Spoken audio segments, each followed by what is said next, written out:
Good afternoon, everyone. Thank you for joining another Friday webinar with me, Dan, at the Land App.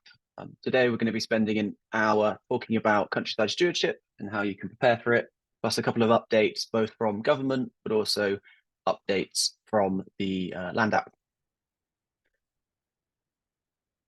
As per usual, bit of housekeeping before we start. Your camera and microphone will remain off for the duration of the webinar, but that doesn't mean we don't want to hear from you. You can use the Q&A function that has been enabled at the bottom of your Zoom screen to ask any questions you may have, plus also see any questions that other people are asking. Do feel free to stay around after the webinar if you have any more questions, where we'll be able to hopefully answer those within time. As usual, the webinar is being recorded and it will be added to our YouTube channel, probably on Monday, and we will be sharing it around with everyone that's registered. So if you need to look back at anything we've shown, please do it there. And finally, we will be asking you just for a very short survey when you leave the Zoom. It should just open up a new window in your computer. I think there's 5 or 6 questions. If you could answer them, would be much appreciated, because they just help us better understand how you're trying to use the Land App and how we can improve. So the agenda for today is I'm just going to spend 5 minutes giving you a quick update with some slides, both from Land App and from government, and then just going to be talking about some key functions of the Land App, where we've made some updates, including an introduction to a new tool that we released earlier this week called the Countryside Stewardship Validator. I'll then be doing a half an hour live demo. So I'll be demoing best practice for building a stewardship scheme, hopefully giving you some tips and tricks if you are planning a stewardship this year, and also be demonstrating that new tool. And then finally, there'll be 15 minutes at the end for us to go through any questions that are asked. So please do use that Q&A function if you want your question to be answered live at the end. The recording will sit amongst other webinars that we've done. So if you do have a moment, do check out our YouTube channel. Just search Land App in YouTube, or follow the link that I think Kathy will put in the chat in a moment. And we've got lots of different webinars on there, everything from biodiversity net gain, how we're helping work with the Forestry Commission, SFI, and also some more general Land App questions as well. At the end of this month, or the 22nd of March, we have got another stewardship-based webinar. This one is less Land App specific and just more of a general conversation, where we'll be looking at how how stewardship's gone up to now and what the future is looking like. And we are going to be joined by some industry experts, one of which is already confirmed, which is Jake Fines from Holcombe Estate. And we've got a couple of others that we will be announcing early next week. So very quickly, updates from the government. The first announcement that we had, I think in early February, is that the stewardship applications this year won't be opening as per usual in March or April. Instead, they're holding off opening the official application window to summer 2024. We don't have an exact date for this yet, although we will be sharing it when we can. And the reason for doing this is they are moving stewardship to follow a rolling application window as per SFI. Plus, they are currently considering releasing a combined offer as well, which is an integrated stewardship, countryside stewardship and SFI offer.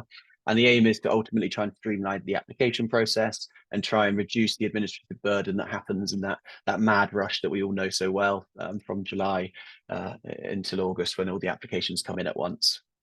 They've also expanded the range of options, so they've introduced a lot more stewardship options, including options have been discussed, although not formally released, for agroforestry, boundary management, water body restoration. All of the officially released payment rates and updated options that we know about are now live in the Land App. However, as more come through, we're hoping we'll get them in when we can. But of course, anything you can do to support us in that, if you hear about new options that are being released, or maybe we've got any options missing, please don't hesitate to get in touch with our support channel. There is also the facilitation fund has had some enhancements, but I don't have any further information on that at the moment. But if you're interested in facilitation funds, please do search for it on your web browser. And so what have we done on Land App in response to this? The first thing is we've updated all the payment rates, and you can read about this within our February 2024 product update.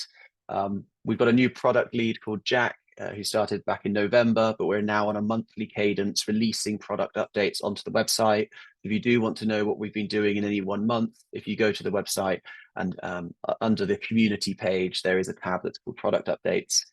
Relevant for stewardship, it's the new payments. We've added new codes, and so those are on your screen at the moment. Plus, we have now released this new tool, which is the Countryside Stewardship Validator. To explain what the validator is, I thought before I demo it, I just wanted to just explain what it does and what it doesn't do. It's very much its first iteration. This isn't an end product.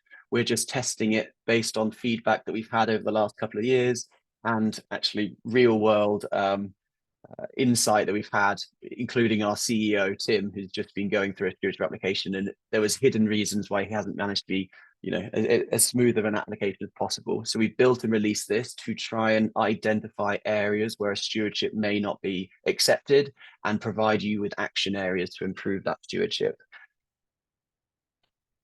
What the stewardship version 1 does, so we're in version 1, but we'd love to work closer with you all to improve it, is it does 7 checks for you.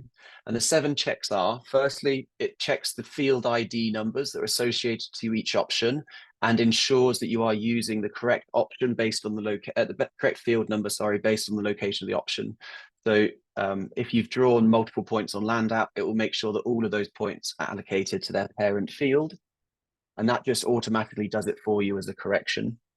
For capital items, we just calculate the total value of capital that you've registered for, so all the length of hedgerow management and planting, the fences, etc., and just flags up a warning to you in orange if your capital items exceed £50,000.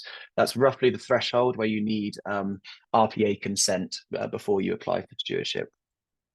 We also do a higher tier flag. So for any stewardship option mapped in higher tier, we just give you a warning to let you know you've used a higher tier option. It isn't obviously an error. If you are doing a higher tier application, that's fine, but it's just a flag. If you're going down the mid-tier route, you have a higher tier option within your stewardship application that you need to either remove or consider going for that higher tier. We also run a triple SI check. So if any of your options intersect a triple SI, again, we just flag it as a warning, and we also send you the Natural England consent form that you will have to fill out as part of your application. We then have 3 errors, and these errors basically say that we are confident that this application will not be accepted, and they come as a red feature on your map.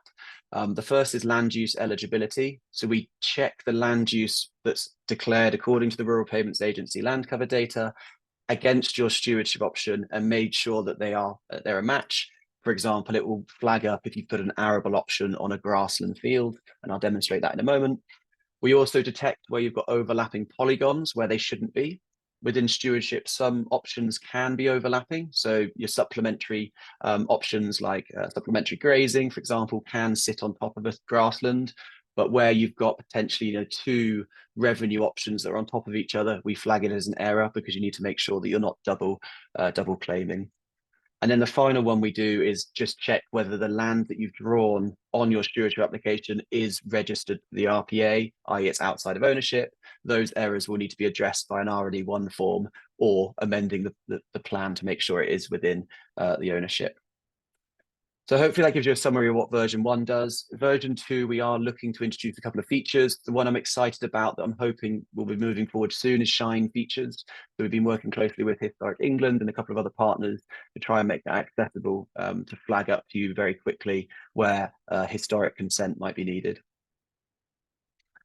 And how does this work? So ultimately, we take your plan, and I'll demo this in the Land App in a moment, but we take your countryside stewardship plan and we run it through a validator. If that validator picks up any errors, so those red boxes that I just shown, it will serve you one plan, and that plan will just be a single issued plan, color-coded based on this table. So the orange ones being the warnings and the reds being the error. If the validation detects that there's no errors, i.e. there's no red areas on your plan, it will serve you an extra plan called validated plan that has reassigned your field IDs. And it will also serve you, if relevant, an issues plan that just has the orange areas for you to consider before you apply. And so the hope is that we clean the data for you and flag to you where the stewardship might need some more consideration before you apply. Just to reiterate, this isn't an exhaustive list. This isn't us replacing the need for you to do your due diligence for either yourself or your client. We're just hoping this will flag errors early to make it more efficient, rather than finding out 6 months down the line that you made a silly error. And everything I show you now obviously has been recorded, but we've got a concise guidance on our help center. If you just search for Countryside Stewardship Validator in our help articles, and I'm sure Kathy will put the link as well in the chat for us. What we're going to do now is do a bit of a live demo. Firstly, just starting at the basics. So how do you build a stewardship plan from scratch on LandApp? Getting it to a point where I can then create run the validator tool, and show you what that does and what errors it might flag. For those that are new, LandApp is found at thelandapp.com. So feel free to come and create a free account where you can start creating maps, downloading field parcel data. As a note, the validator does sit within our first subscription tier, which is called the standard subscription tier, which is £10 per month. Lots of different pages on our website that you can come have a look at, particularly the case studies. We've had some really exciting case studies released, so come have a look, and the product updates are found within that community tab as well. For those that haven't got an account, can click sign up, fill out that short form, and then they'll be ready to go. For those that do have an account, can log straight in like I've done, and you'll be met with your maps page. The first thing you do is create a new map by hitting the new button at the top right hand side and giving it a name. So I'm going to be using Tim, our founder's farm, for the demo, Norney Farm, and hit create an empty map. This drops you on an interactive base map that can be dragged around. So you can manually find your location. You can search at the top for your location using postcodes or town names, for example. Or you can change base maps as well. So we've got a number of different base maps that are available for you to use, including Bing imagery and Bing imagery with labels. And we've also got things like Ordnance Survey for those that have either credits to purchase or OS partners with their own OS Data Hub account. Alongside that, we've got data layers as well. So data layers are found in our data layer library at the top right-hand side. Apologies, depending on how your Zoom is set up, my head might be covering the button, so feel free to drag me to the other side of the screen. But within here, we've got a number of different data layers that will help you when you're building your stewardship plan, such as flood zones, such as priority habitat, etc., etc. So you can toggle those on readily, and we keep those up to date with the government system. As a note, the government has just been moving to a new Digital Services Platform 3, and we are in the process, or I think we've now completed moving everything over to that new system. So to create a countryside stewardship, the first thing that we always recommend is downloading your land cover data and hedgerow data from the Rural Payments Agency. And the way that you do this is you hit the new button at the top right, top left, hit the, I'll try that out of the way, hit the import data button and choose import from Rural Payments. When you're at this import from Rural Payments Agency, you then can type in a 9-digit SBI number like so, and choose the data set that you want to download. So you can download all three, but for a stewardship, I recommend not downloading the land parcels until you want to maybe make a nice print with the land parcel numbers on. So I'm just going to download land covers and hedges for now. Next, you then choose which template you want that data to sit in. And just take a quick moment explaining a bit about the templates. So the LandApp releases plan templates to help you when you're creating a plan. And those templates follow existing schemes. So there's a template for the basic payment scheme, for SFI, both the pilot and SFI 22, as well as SFI 23, which is the current one. Countryside Stewardship, which we'll be using in a moment, and there's a couple of others on there. The reason this is important is that these templates provide you with a drop-down list of options, so you don't need to worry about misspelling a certain intervention or knowing what the code is for a particular stewardship option. We've got that pre-formatted for you. When downloading your land cover and hedgerows, we always recommend bringing it into basic payment scheme. Even if you're not doing a basic payment scheme, the reason this is valuable is that this provides you with the land cover data styled to those land covers themselves. We will be rebranding this at some point once basic payment scheme is a thing of the past, and probably just calling it land cover. So it will still be there. It's still going to be very useful. It's just a more general land cover map than basic payment. Once you choose the basic payment, you can then give it a name. So I'm just going to call it Norney, and it should then give it the rest of the name and hit finish. And what that does is that sends a request to the RPA, gets my up-to-date field boundaries and land covers, and drops them on a map. So you can see I've now got land covers, which is this one, showing my land cover declared at the moment, permanent grassland in this field, arable land in this field, and woodland over here. Okay, so when you're building a stewardship, having sight of this land cover will help you understand which options should go where. Alongside that land cover, I've also been given the hedgerow data as well. So the location of where the RPA has registered its hedge data. Remember, ensure they're correct if you're putting in a stewardship option to do with the hedgerows. So just for the demo, I'm just going to color in this arable one as a permanent crop, just so it's yellow. And other than that, I'm going to ignore this land cover and just use it as a reference layer. The next thing I want to do is I now want an empty plan that I can build my countryside stewardship template off. And the workflow is exactly as before by hitting new, but this time I'm going to hit use template, and I'm then going to find a countryside stewardship template. Instead of re-importing it from the Rural Payments Agency, you can actually just click create an existing plan or import. They're both doing the same thing. And I choose which plan I want to create it from, which in this case is my land covers map. And what that has done is that it's now just duplicated my land cover data onto a clean plan that allows me to apply countryside stewardship to. I'll rename that BSS. Okay. By having this land cover in the background, I can toggle it on and off just to remind myself what the existing land covers are when I'm doing my plan. So the first thing I always do when I'm using Land App for countryside stewardship is I want to know a bit more about this farm. So there's obviously lots of different data layers I can turn on. So I can search for example, AOMBs, which this farm is in. I can search for triple SIs, which this farm is in. I can search for Greenbelt, which this is in as well, just because I know them. And I can turn these on and off as I so wish. However, because there's 95 different data layers, what I would always do before running a stewardship is I'd request a data layer report from Land App. The way these are accessed is by hitting the report button at the top, going across from plans to data layers, and hitting create report. The first thing it does is ask you to choose a reference area, and it doesn't matter, these both got the same reference area. And then what I can do is I can ask Land App to go and do a search for me against all of these categories. So I can basically say, Land App, can you tell me which of these data layers my farm intersects? As a note, this report is only available on standard as per the tool, but for those that are on the subscription, it's a really easy, neat way of you very quickly understanding what type of priorities, designations, targeting areas this particular farm is in without me manually turning on and off the data layers. The report takes about 15 seconds and it's now complete. And this now will give me a full breakdown of all of the data layers that my farm does intersect. So for example, public rights of way, I've got 853 meters of public rights of way. I'm in Guildford, I'm parish of Shackleford and Pepper Harrow. I'm in an AOMB, I'm in a triple SI, etc., etc.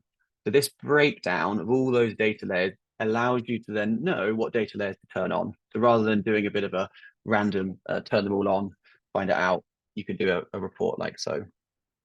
So some of the key things I'm thinking of when I'm building a stewardship, I'm thinking of flood zones, I'm thinking of priority habitat, and I'm thinking of triple SIs targeting.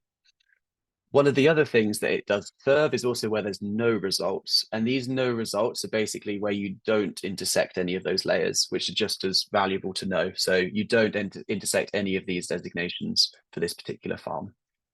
This report, by the way, can be downloaded. So if you want to have it as an Excel file, you can hit the download button up there.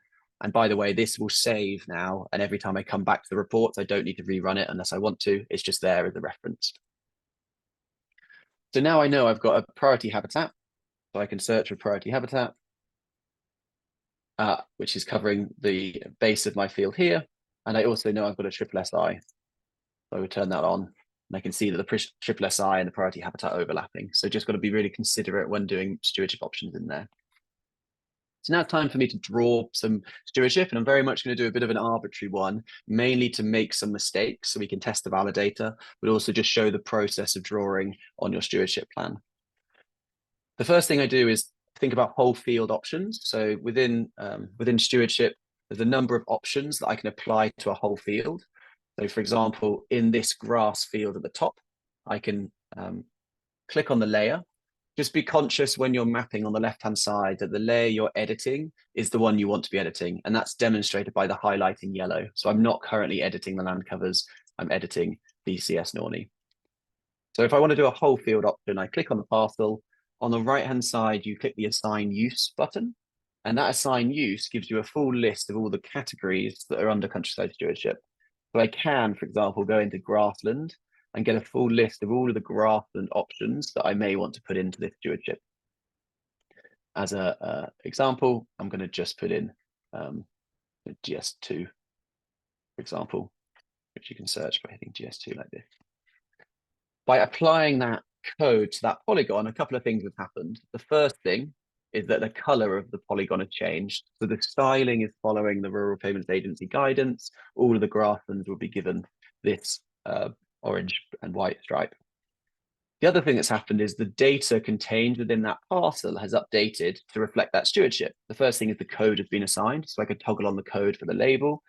I've also got the name of the code, and I've also got the payment rates associated to that particular option, both in terms of the per hectareage payment, but also the total value based on the hectareage times the payment rate. The other little hidden gem that I still don't think people properly use is that we also have a live dynamic hyperlink to the official guidance for that particular option. So because I've assigned GS2, I now have a link that I can click on here, and that takes me directly into the official .gov website, where I can read about this particular option, check about the eligibility, check about where I can't use it, etc., etc. So I apply that for a GS2, and just to re-show that, I can click on another parcel, I can hit Assign Use, and I can type in a code that I may want to put in. Just put in that for now, but might want to edit that in a moment. So they're whole field options. They're the easiest ones to do. And as a note, you can hold Shift on your keyboard and select multiple. So I don't have to assign one polygon at a time. I can hold Shift and I can assign all of them at the same time, for example, like so. When you're mapping, we have an undo button. So if you make a mistake like I've done, don't panic, you can hit undo just like you would on a web browser, and that will return it back to usual. Just going to turn off these data layers for a moment. I'll come back to those in a minute. The second thing you can do is you can do part field options. So that might be part of your farm that you're wanting to put into a specific option. Might be taking small corners out of management, or there might be a buffer strip. And so I just want to highlight a couple of key ways of drawing those features, depending on what they are. The first, and arguably the most simple, is that you can split an existing polygon into two or more shapes. And this might be, for example, taking a corner out. So hypothetically, I might want to take out this part of the field on the right-hand side and put it into a GS1 small area margin. And the way I do that is I right-click on the feature, providing it's highlighted, and choose that top scissor tool. And that basically turns my cursor into a blue dot. I click once, and then the line will follow my cursor. And then I just need to click once, and then outside of the polygon, double click. And what that's now done is that's now turned my polygon into two shapes. Those shapes haven't lost their field IDs. They've both still got the field ID. The main thing that's changed is that they've got different hectareages now. So you can see that I've got two different blocks at different hectares. This little feature I can apply to a particular code, which, for example, can be GS1, taking small areas out of management. And I can assign then the rest of that field into another option, like so. Okay, so you can take out corners or blocks by using the right click and split tool. One top tip, maybe slightly more advanced users, because I know there's a diverse group on here. When you do split, if you hold Shift on your keyboard and press and hold on your mouse, you can actually do bespoke clips as well. So it doesn't have to be straight lines. You can be a bit more flexible and fluid with, say, I don't know, a woodland edge, for example, or a pond that you're drawing by holding shift and holding down on the mouse key. So this then area can be assigned to something else, like so. The other type of option is what I call a floating option. And a floating option is one that doesn't touch any edge of the field, but is something you're putting in the middle. So for example, a lapwing plot is a good example of a floating option. And so hypothetically, if I wanted to put a lapwing plot in here, there's two stages to it. The first thing you want to do is draw the shape. And then the second stage is you want to subtract the area of that shape from the parent field, which is in the background. So I'll put on the hectareage now and show you. So what I want to do is put a lapwing plot in the middle here. I click on the field boundary. I then go to draw and I choose a shape that I want to draw. An area just allows you to have quite a lot of flexibility to draw complex polygons. A rectangle allows you to have an exact square and you can define the parameters. And a circle allows you to draw an exact circle and you define the radius. So for a lapwing plot, I'm going to use a rectangle and draw 3 points, 1, 2, 3, click once to finish, and then hit the finish button at top. And now what I've got is I've got a square in the middle of my field. You could do a couple of things with this square. You can change the exact width, for example, and height. I think, for example, a lapwing plot, the minimum size you can draw or access for is 0.25, although please check the guidance. So I can make that an exact area. And you can also move it and rotate it. So there's these little tools at the top. This is a move one, so I can pick it up and move it to where I want, or I can rotate it to make it parallel to a particular tram line or so. The third thing you can do is you can duplicate it as well. So you've got this little duplicate button. If I want 2 lapwing plots, I hit the duplicate and move. And what I then have is 2 identical squares that I can use. But I don't need 2 for now. Undo. Undo. Okay, so that's the first thing. I've drawn the shape. I put it in the right location. I then obviously assign it to the code. So I'll just do lapwing, nesting plots for lapwing. I put a code on it. But at the moment, I've got overlap. I've got overlap between my AB8 behind and my lapwing plot here. And so good best practice is you need to hole punch or subtract that lapwing plot from that wider option. And you do that by hitting this buffer tool, hitting subtract, and hitting OK. So when I hit OK, you'll notice that the 13 hectares will reduce by 0.25. Hit OK, and you can see that that number has now gone down and the areas are flush. Just to visualize that once more, if I picked up and moved the lapwing plot, I've got a lapwing plot shaped hole in my polygon. So that's a floating option, and that works the same for if you're doing a pond, for example, or you're doing maybe infield trees and you're trying to work out the total hectareage, etc. The next and obviously quite popular one are buffer strips. So buffer strips can either be whole field buffers, and they can be drawn using that buffer tool at the top by clicking on a field and choosing this buffer tool. And then you can either choose side 1, which is the outside. So side 1, you might be using, if you click on a pond and you want to add a buffer to the outside of a pond, side 1's for you. If you're doing the interior edge of a field like I am here, I choose side 2. You can then dictate the width of that buffer. So I can say I want a 12-meter buffer or a 10-meter buffer, and that automatically calculates it for you. And by default, and only recently we've added this, we automatically round the corners, and that just makes it a bit neater. You can turn the rounded corners off if you want, and it will make it a bit more jarring. So yeah, rounded corners is recommended. And then you can automatically subtract in here, and that just hole punches, so to speak, that buffer around the outside. That then can be assigned its own code. Do I want to do buffer? I don't know which one. I'm just put in this one. I'm not sure if it's eligible, but the validator might have a word to say about that. Just quickly then, you can also do partial buffers. So that was the whole field. If I wanted to put a buffer down the side of this field, the first thing I need to do is draw a line along the edge, and we automatically snap the line like so. So you can see it follows the edge for me. Double click to finish, and then you add a buffer to the line you've drawn, exactly the same as before. But this time, just remember side 2 and side 1 aren't inside, outside. They actually just mean left and right.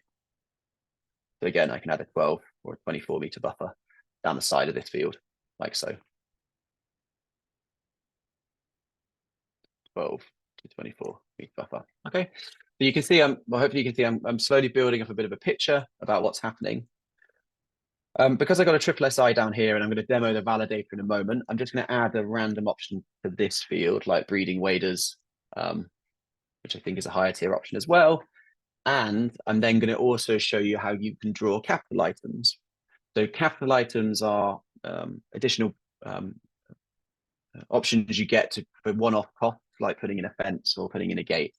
And they are drawn in exactly the same way, but you just need to think about the shape of the feature before you start drawing it. And the rule I always have in my head is if you get paid per meter, you want to draw a line. If you get a payment per unit, like a gate, you want to draw a point. And if you get paid per hectare or paid per meter squared, you want to draw an area. So that's kind of the rule, but it might take a bit of thinking before you start going. So say I wanted to put a fence along the outside of this woodland. So just to show you the woodland is that dark green, and then what I've got in stripe is grassland.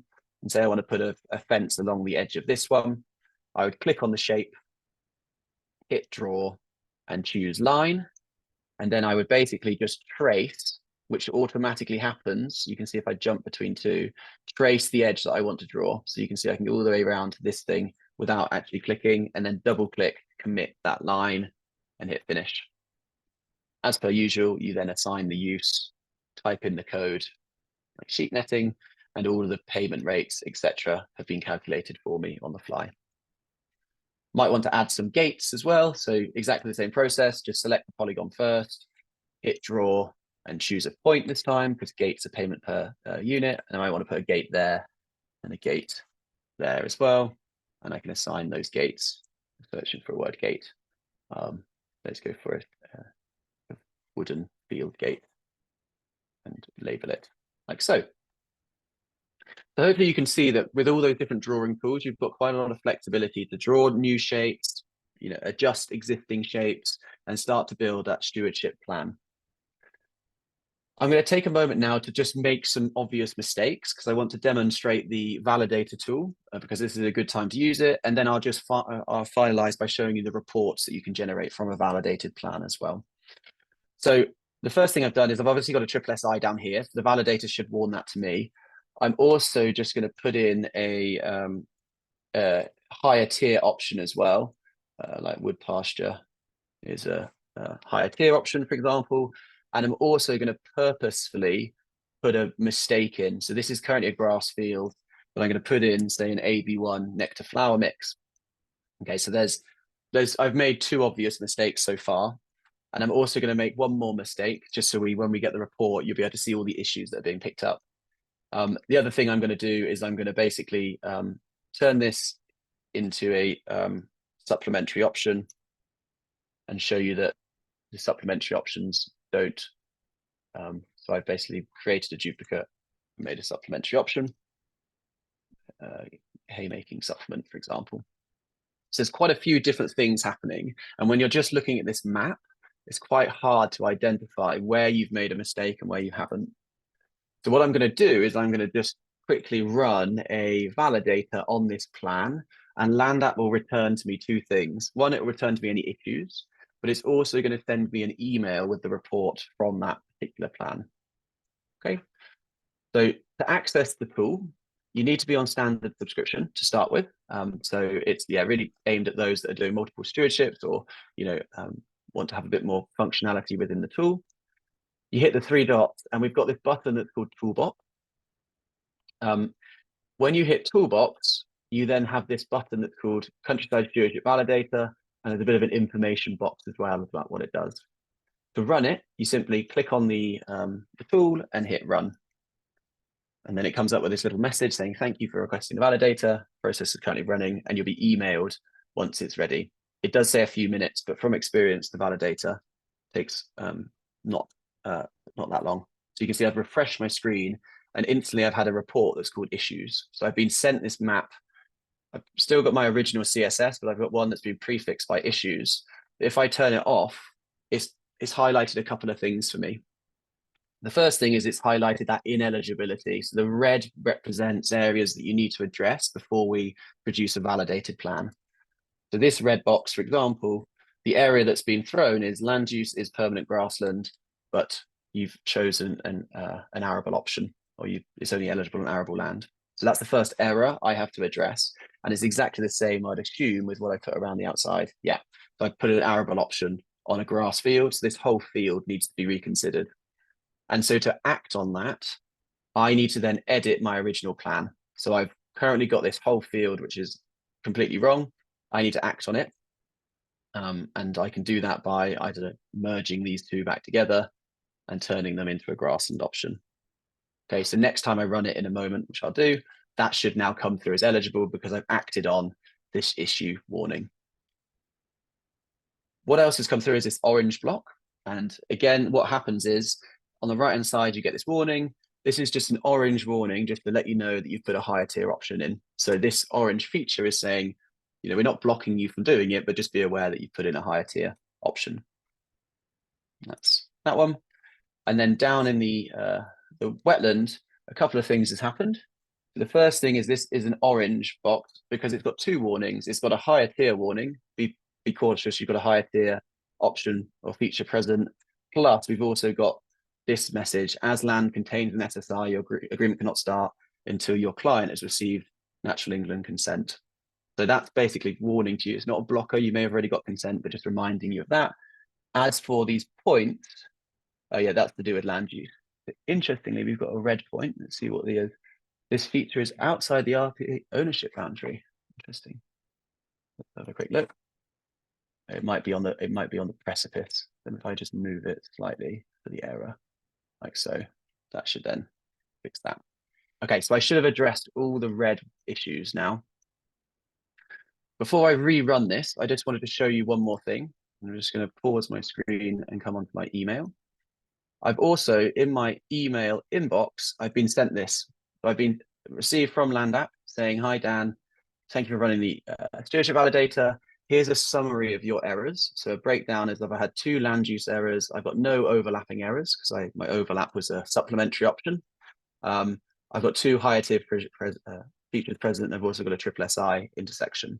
And I don't need, well, at the moment, it's not my capital options, sorry, are not over. Also contained is this note because it's in a triple SI. Because your land contains triple SI, you need to go to this hyperlink to ensure that you have completed the right Natural England consent. Okay. Attached to that email is a report. So if you want a breakdown of all the issues and areas and what field numbers they are, they're within there. And the final thing to say about this email is we have this button, which is called Take the Survey. This is where we're going to get all the feedback from you about, one, where things aren't working as you expect, which we'd love to keep up to date. But secondly, where you would like to see more things happen. So we've already had about 10 people test it for us, and Shine was an obvious one. So we're trying to work on that. But if there's other things you think this validator could help with, we're really keen to crowdsource this amongst all of our subscribers. And so please do fill in the feedback and just make sure when you choose the tool, you're choosing Countryside Stewardship Validator. Okay. So back to my map. So I've hopefully addressed the issues on my original plan. So just be aware I'm editing the original plan, not the issues map. And I've hopefully addressed all those things. I've moved the field gate. I'm happy with the orange warning and I've updated the values. Now, when I go to rerun the same CS validator and go toolbox and Countryside Stewardship Validator, I hit run. What this should return for me is 2 plans, hopefully, providing I've done everything well. It will return the issues report again, so the warnings that we've got, but it should also, and it has, returned a secondary plan, which is called validated. So the issues, just to show you, are just containing those orange flags from before, where the higher tier are. You can see I've got no red polygons or no red points on my map anymore. The validated plan is now a clean version of your original plan that we recommend you then use moving forward. And the reason for using this is behind the scenes, we may have adjusted the field IDs for each of those features, et cetera, et cetera. So this is now a clean, validated plan that you then have to create a table view report. So I can get a clean table view of all of those options I've drawn with each feature with its own ID, et cetera, that's downloadable. So I can download this to Excel. Or I can get a summary of this validated report as well by going into the report section up here and hitting add plan and looking at my validated breakdown. I get a nice, clean, validated summary of the stewardship plan that I've just drawn, knowing hopefully with a bit of confidence, although as I mentioned, this isn't exhaustive, that it's at least gone through those basic checks to make sure that I'm, aligning my work and keeping up brand reputation, etc. So in terms of the stewardship application, worth saying that we don't currently have a direct link in with the RPA or DEFRA, although it is something that we are really wanting to push. Like we'd love for you to be able to submit either an expression of interest or the actual plan here to the RPA. It is something we're working on. But we have got official sign off, and I saw Janet Hughes a couple of months ago, and she confirmed that you can submit this plan to the RPA as your mapping evidence, i.e. you do not need to fill out an option map with crayons. You can submit this map directly to the RPA as part of your email submission. To do that, however, please do check the guidance. So at the bottom right-hand side, if you search for CSS map, should work. Yeah, here we go, countryside stewardship scheme mapping guidance for fur and option maps. So if you are wanting to give your map from Land App, just make sure you read this guidance and follow all the key points. So it needs to be printed, it needs to be the right scale, you need to have all the correct labels on your map. You have the field IDs, for example, showing, and you need to make sure it's styled using our default styling. But yeah, we've got a bit of an information pack there. We've done a bit of a webinar on it. If you do want to use this as part of the application, rather than the option map, you are welcome to do so, which is great news. And the printing function is found on the top right hand side, but in the name of time, so we can have plenty of time for Q&A, I'm not going to show that, but please do have a little look at our help and guidance if you're interested about how you make your prints look pretty and ready for application. Okay, so just a bit ahead of time, I'm going to come across to my Q&A page that Kathy behind the scenes has been working on. So Cicely, you're the first person to ask the question. I think the National Trust is probably the only person that this validator tool won't work for at the moment, and it's something that we can look at actually. So because we're requesting the data live from the Rural Payments Agency and the SBI number is held in a slightly different way for the National Trust, we will need to just actually have a separate conversation if you think this would be useful, which I hope you will. So yeah, the land outside ownership will work for anyone with an SBI number who can access RPA data, but the National Trust we just need to do some thinking on that. Question from Alex. Hi, I've found that when you run a report for an SFI scheme where you have multiple options on the same parcel, the Excel sheet counts the field areas for each option, so the total areas are higher than the actual. Yeah, so Alex, this is a really good point, and it's something that we've looked at. So in the table view, the total field size is actually the total hectareage of option within the field. Our product team are looking at potentially introducing one more column, which is the total field size. And then obviously you have two. You have the total area of the option in one field and the total field size of the other. And I must check with the product team where they got with that conversation, but it has been flagged, so thank you. Question from Anonymous. Can you incorrectly apply for an option on the wrong field number? Yeah, that's a good plan. So yeah, just to demonstrate that process. So if I were hypothetically to do fencing, I'm going to make it very messy so you can see, and I've drawn a fence up here and a fence up here and a fence around there, just to demonstrate, and I assign all of that to fencing. So at the moment, that one line has only got one field ID, and that field ID is 9429, okay? If I run the validator by going toolbox and validator and run, what we will do is we will split that fence for you into 3 and reallocate the field ID for each of those parts of that fence. So that come through? Yeah, so we've then got this validated plan that's just come through with that fence, but you can now see it's been cut into 3 polygons, and each of those polygons or their features have got a different field ID. So that one fence is now broken down into the correct field IDs because we split it for you, which means that hopefully once we, keep using it, you can draw loads of dots for all the trees, all the fencing, run the validator, and we allocate all the field IDs for you. Obviously, please double check them. We're highly confident in this, but we cannot be responsible for that yet. Although as testing comes and feedback, we might be able to, I guess, firmly confirm that. But this is just a tool to help you more than anything. But yeah, very happy with how that's come out, actually. That's exactly what we want.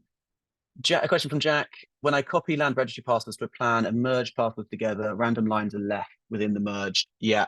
So Jack, this is actually something that I can quickly demo, maybe not too relevant to stewardship, but just to show you, if I were to get some land registry parcels and get these messy ones, for example, like this, and bring it onto a plan, like so, if I merge these together, we get left with what I call little fragments.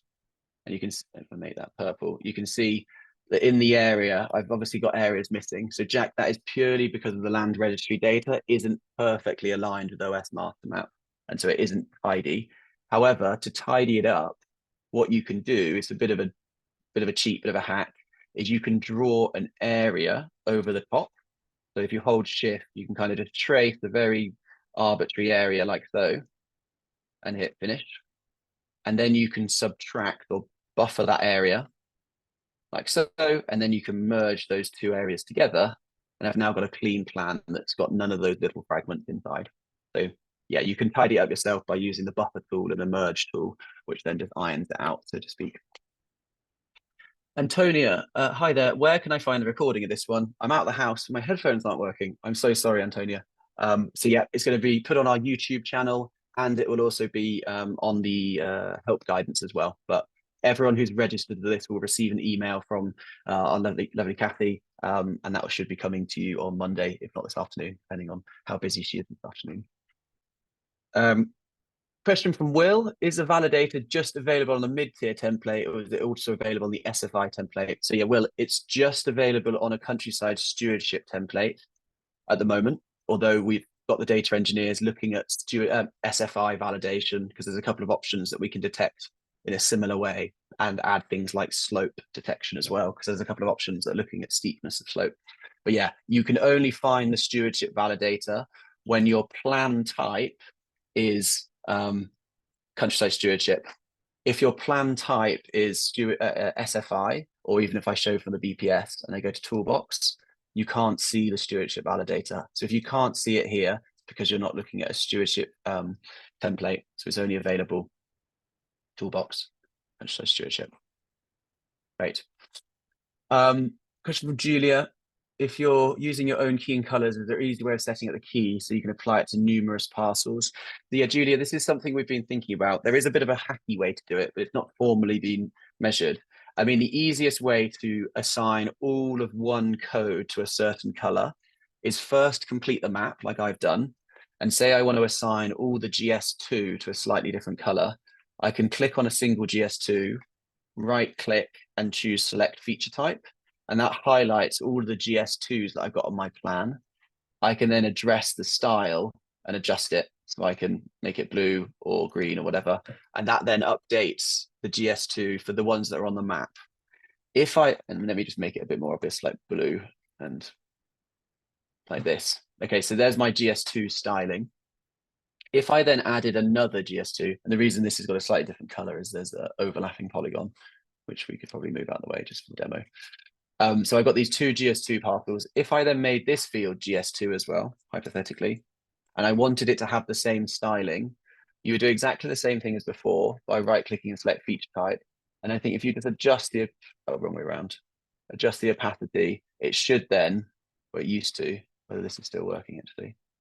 Oh, it's not doing it anymore. Ignore me. Julia, it's something I'll take away as an action. You used to be able to then make all of them have the same styling by just tweaking the opacity, but that looks like they fixed it. But yeah, get all the options drawn first, and then you can right click and select each type to update the styling for that particular one. Just be conscious if you're using the RPA, if you're using the maps to submit to the RPA, the default styling is what they've expected, or they might be flexible. I don't know. What we've had signed off is that you need to reset the style for it to be then a legitimate application. But I guess changing the opacity or the transparency slightly just to make them stand out a bit better would probably change it, or maybe a border or something. Question from Libby. If I need to correct RPA record of land cover, but I've started a plan, can I update the land app cover previously downloaded after I started? We've just built this tool, Libby. We will release it very soon. I think Ben, our data engineer, has built it. So the question is if you've done a stewardship plan like this, and then later down the line, your RLE1 gets accepted, and therefore you got an extra field, can you retain your stewardship plan that you've done on the old one and kind of superimpose it to the new parcels? Watch this space because we've built that exact function. We're just going to be releasing it soon. So it'll just be, yeah, keep your existing stewardship or UK HAB plan, but clip it back to my new RLE1 updated plan. So it's not out yet, Livy, but I have seen the proof of concept. Yeah, so Catherine Steer says, if you allocate a land use such as GS4, can you go back later and unallocate it back to grassland? So Catherine, so you can unallocate a field. So if I say I want this particular polygon to no longer be GS2, but the way that you do it is we've just got a common attribute called area. So by putting in area and resetting the style, sorry, it should then just go to a red polygon. And you can see the payment value is complicated because it doesn't have one. So that then just removes all attributes from it. So it doesn't have a code or a payment rate, and in the table, it won't have any feature. Just the default is red. If you need that, obviously not be red and you want it to be white, just turn down the opacity. By turning it back to grassland, grassland is part of this other plan. So the grassland layer is a separate plan. So you can't revert it back just to grassland. It just goes back to an empty feature like so. Question from James. If I draw a margin, say 6 meters, how is it recorded as 6 meters width? If I draw a margin, say 6, how is it recorded as 6 meters width? So as part, I think I know what you're saying is basically if I've drawn this and I think this was 12 meters, is there an attribute that says it's 12 meters wide? No, unless I'm wrong, as part of your application, I think you just need to say the total hectareage of the margin. You don't need to say you're doing a 6 meter margin. You just need to make sure it is 6 meters, but they need the total area of the margin, not the width of it. Although if I'm wrong, please let me know in the chat. And you can measure the width by using this measure tool as well and choosing distance. And so I can measure the width of this thing. Oh, it's 24 meters, sorry. You can see at the top of my screen, 24 meter margin up there. But yeah, James, do let me know if you need an attribute in there saying 6, because it could be possible to add that as an attribute, but it's not in there at the moment. Tracy says, could you please clarify what it means when there is a CS validation error marked as true on the issues plan, but no detail in the CS? Can you please clarify what it means if there's a CS validation error marked as true on the issues plan? Yeah, so if your issues plan, so if you've got this, you've got an issues plan that's been served, but no detail in the validation warning. So it should, every validation, I see. So Tracy, the validation warning is just true, false, just to say, do we flag it or not? But you just want to scroll down a little bit further, and then the warnings description should be at the bottom of that list. So for this one, for example, it's got higher tier warning and a triple SI warning. So the validation is true, but the description should be below. And also in your emails, it tells you a bit more about the issue as well. Yes, I think Charlotte, you asked the same question. So yeah, hopefully that answers it. The true false is just does the filter it. Maybe we could even hide that, but it's more about the issue warnings that are at the bottom of that list. So if it's the Charlotte Marshall, I know. Hi, thanks for joining. If it's if it's not showing as you expect and it's not got one at the bottom, can you drop us an email? Oh, Kathy's telling me she's copied the wrong question. So Charlotte, that wasn't you last. That was Tracy. Okay, question from Anna Chapman. When plotting options against a hedgerow, should you put a cross-compliance 2 meter buffer from the center of the hedge first? Very good question, Anna. And I'm going to refrain from answering it because I'm not 100% sure, but my guess is that there's been 2 things that happened. Just this isn't advice. I think cross compliance obviously went out of law, but recently they've just enacted the new 2 meter margin from the center. So my answer to that would be yes, but please answer the guidance. So if you did want to put a 2 meter margin from a particular hedge, just to show you how that would happen, I can turn on my hedges.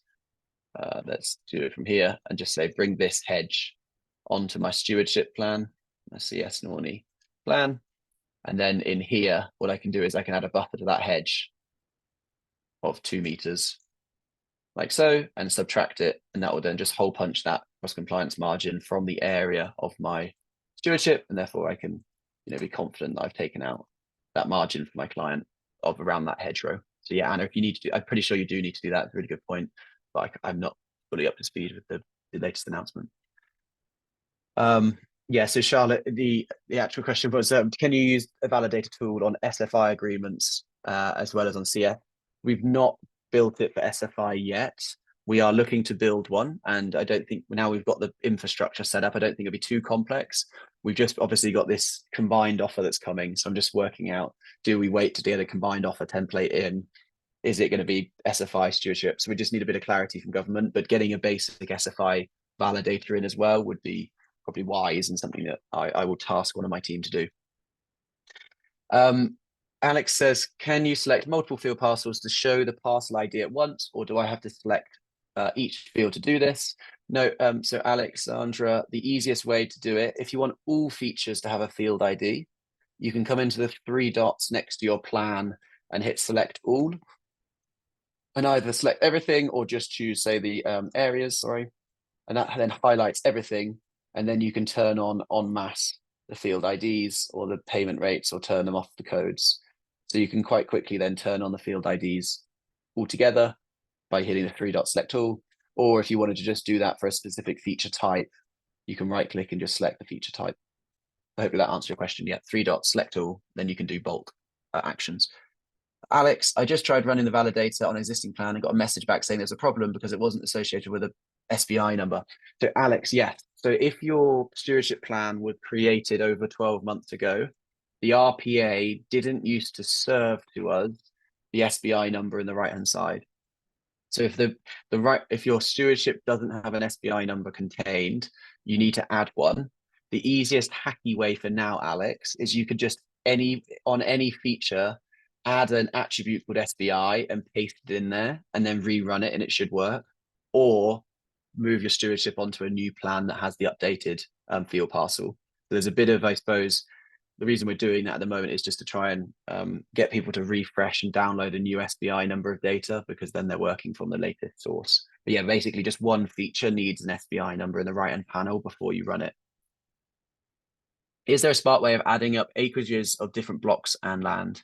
Yeah, so the different blocks of land. So you can basically add up the total options in the map by hitting the reports button and getting these plans. So you can add plan, choose your plan, and then you get a breakdown of each feature by its different code. But I don't know if, Anonymous, you're thinking in a slightly more bespoke way, which is in the west part of my field, how many hectares, and in the east, that's not something you can do at the moment. But yeah, this report and the table view are the 2 ways that you can download the data.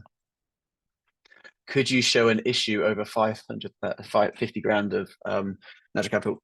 Yeah, this is the final question on there, so why not? So I'm gonna purposely make a if I go for our infrastructure, no, was it buildings? There's some maintenance of buildings. Yeah, here we go. So if I said this whole field was going into HS8, that value is £250,000. So if I run a validator on that, it should flag up that. Oh no, is that a maybe I might need to do a capital. Let's maybe just go for a really long line. But this probably isn't very exciting for everyone. If I did that much deer fencing, what's that here? I'm not there yet. Yeah, I think I'm gonna have to do more than that. 40,000, 48,000, 50,000. Okay, let me rerun this. Sorry. Yeah, the time is now pretty much up. So I will run this at the end, and so you can very crazy design what happens when I've done this. It should obviously capital items are way too high and it's outside of ownership. But what I would say is please fill out the survey at the end when you leave this particular session. But also when you're running the validator, please feedback to us, because there's a lot of people out there that are going to be doing lots of bespoke things. We've built this with 10 people that have tested it, but we're now hoping for tens or hundreds of people to be using it. So as soon as there's an error or as soon as things don't look right, on that email that you receive, there's a short feedback form that we'd love you to fill out. And I'm not sure what's going to happen here. Yeah, I think just lots of issues as expected. Yeah, it's going to flag issues. And I think where the I have to find what happens to the it must be on my email for the over 50,000. Let's just have a quick look. Oh yeah, here we go. Yeah, it's on my email. It just says that the total value is, oh no, that's no outside. Okay, I'll have a look at that and add it to the guidance. But yeah, it should tell you either on this report or on the map that you've hit over 50,000. Okay, so we're a minute over. Thank you so much for joining. Please fill out that form when you leave, and please have a little play with the validator. Any feedback would be really great, and we will look to build an SFI one. But it looks from the comments there's lots of positive uses for this, and we just hope it helps you make the plans a bit more efficiently, but also have a bit more confidence when you're applying for the RPA that things are going to be accepted as well. So I wish you a great weekend and looking forward to having you on the next webinar, which is on the 22nd of March, where a Q&A with myself, Jake Fines, and some other special guests will be talking about the highs and lows of stewardship. Please do register on our website. Thank you very much.